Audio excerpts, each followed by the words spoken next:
पूछना जरूरी है भाई, पता नहीं इस पर भी कोई जांच शुरू ना हो जाए।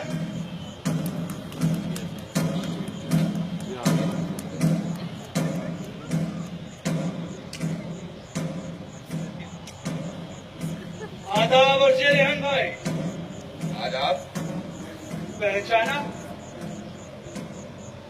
माफ कीजिएगा। है जब हम मिले ही नहीं तो पहचानने का तो सवाल ही नहीं उठता। क्यों?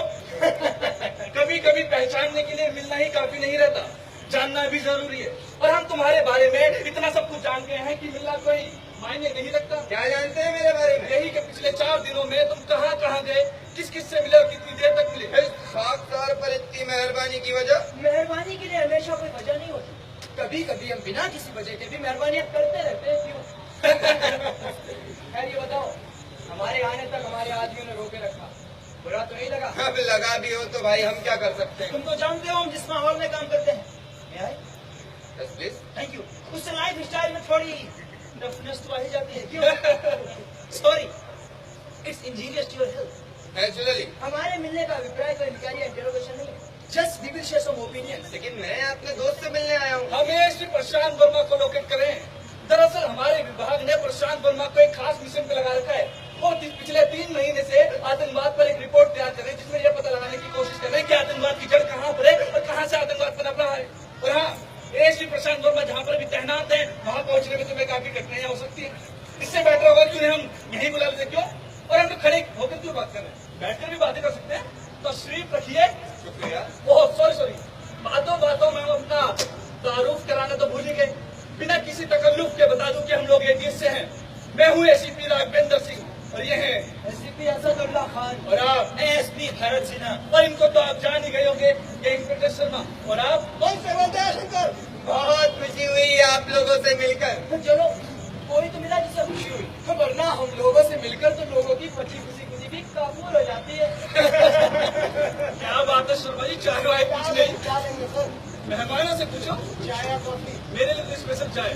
मेरे लिए मेरे लिए बिना शक्कर वाली। तो सर, अरे शर्मा जी आजकल शुगर थोड़ा बढ़ा हुआ है। ठीक है ठीक है। और हाँ, थोड़ा खाने पीने का इंतजाम भी करा दीजिए। पीने का दिन में सर? अरे भाई, रात वाला नहीं, चाय बिस्किट। आप मुझसे क्या बातें करना चाहते हैं? ओहो, मैं भी कितना भुलक करूँ, खाने पीने के आगे सब कुछ भूल जाता हूँ। फिर ये खाना पीना तो चलता रहेगा, कुछ काम की बातें भी हो जाए। तो प्लीज इधर आइए। इस शहर को देख रहे हो? लगता ही नहीं है भाई शहर। हाँ, अब ये दूसरा शहर हो गया है। सुबह शाम गुलजार रहने वाले इस शहर में दहशत का यह आलम है कि लोग घरों से बाहर ही नहीं निकलते। कुंडी खटखटाओ तो दरवाजा नहीं खोलते, अंदर इस तरह दुबके रहते हैं जैसे कि संगीन गुनाह कर दिया। लेकिन समझ में नहीं आता कि कहीं भी कुछ भी होता है, उसके तार यहीं से की जुड़े होते हैं। हर कोई डरा हुआ है, हर किसी के मन में ये सवाल सता रहा है कि कहीं कोई लावारिस चीज बम में तब्दील न हो जाए। डर बिला वजह नहीं है। कोई वजह भी होती है। उन्हें मुसलमान होने पर भी डर लगने लगा है। हर किसी को ये खौफ सता रहा है कि पता नहीं कब कोई आए, उठाकर ले जाए और माथे पर आतंकवादी लोग चस्पा कर दे। फिर लड़ते रहिए लड़ाई और लगाते रहिए अदालतों के चक्कर अपने माथे पर से इस दाग को हटाने के लिए।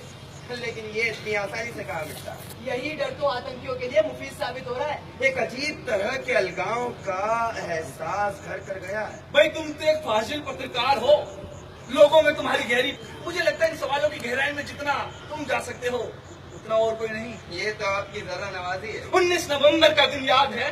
कोर्ट पर हमले वाला? हाँ वही। ये कैसे भूल सकता हूँ? उससे जुड़े कुछ सवाल हैं जो अभी तक हल नहीं हुए।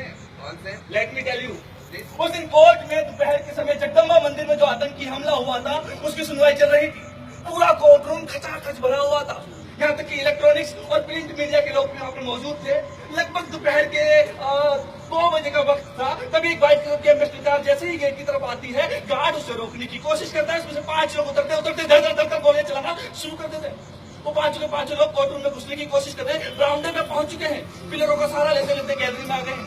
कोर्ट रूम अब केवल 50 मीटर के फासले पर रहता है। तभी सामने से तो सिक्योरिटी वाले आते हैं और आते आपस में गोलियां चलाना शुरू कर देते हैं। सामने लोगों की भीड़ है, लोग इधर उधर भागना शुरू कर देते हैं। कोर्ट में खलबली सी मच जाती है। तभी सामने से और सिक्योरिटी वाले आते हैं और आते आपस में गोलियां चलाना शुरू कर देते हैं।